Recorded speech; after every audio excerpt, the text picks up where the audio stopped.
Ra'iisul Wasaaraha dalka Itoobiya Dr. Abiy Ahmed ayaa dadaalo muddo dheer u soo waday oo uu ku doonayay inuu isu keeno maamulka Somaliland iyo dowladda federaalka ee Soomaaliya. Waxa uu ugu dambeyntii ku guuleystay inuu magaalada Addis Ababa uu kulan ugu qabto labada mas'uul ee kala ah madaxweynaha Jamhuuriyadda Federaalka Soomaaliya Maxamed Cabdullaahi Farmaajo iyo madaxweynaha Jamhuuriyadda Somaliland Muuse Biixi Cabdi, iyaga oo kulan dheer ku qaatay halka albaabaduna u xiraan loona aan ogoleyn saxaafadda.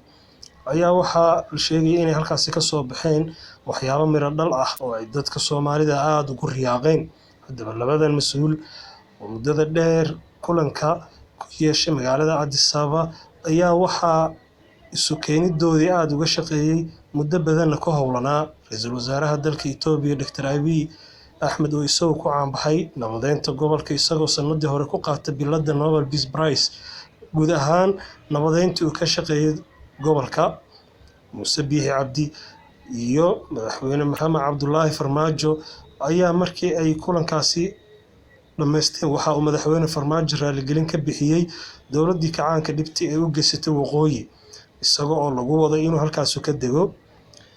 Abiy Ahmed ayaa waxa uu yahay nin aad u firfircoon siyaasadana aad uga soo muuqday kana shaqeynaya waayadan dambe dhibkaas ka dhacay waqooyi inaan cudurdaar aan ka sameeyno,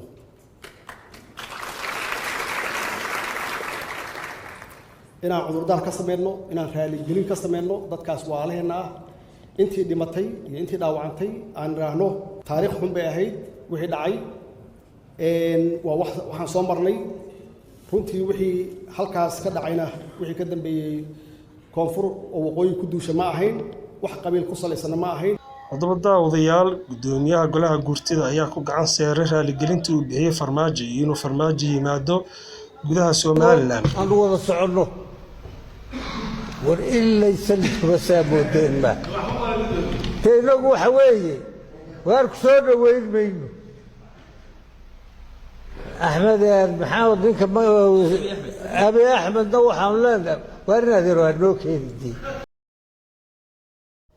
sidaad maqlayseen daawadayaal waa uu ku gacan saaray gudoomiyaha golaha guurtida inuu Farmaajo yimaado isagoo waliba fariin u diray Ra'iisul Wasaaraha Itoobiya Abiy Ahmed oo yiri war in adeero ninka ah noo keenin. Haddaba sidee buu noqonayaa kulanka lagu waday inuu madaxweyne Farmaajo uu ka dego magaalada Hargeysa halkaas uu wada hadallo ولا يشو حكومة Somaliland. لكن هدو يسقوا حبار سيء بادو سيدا ولا حدو بريئة وستاي هدو يسقوا حبار سيء بحاجة. haddaba waxaan u dhowrnaa kulankii uu wada Dr. Abiy Ahmed halka uu ku dambeeyo iyo madaxweyne Farmaajo inuu ka dego magaalada Hargeysa oo halkaas kulan kula qaato maamulka Somaliland.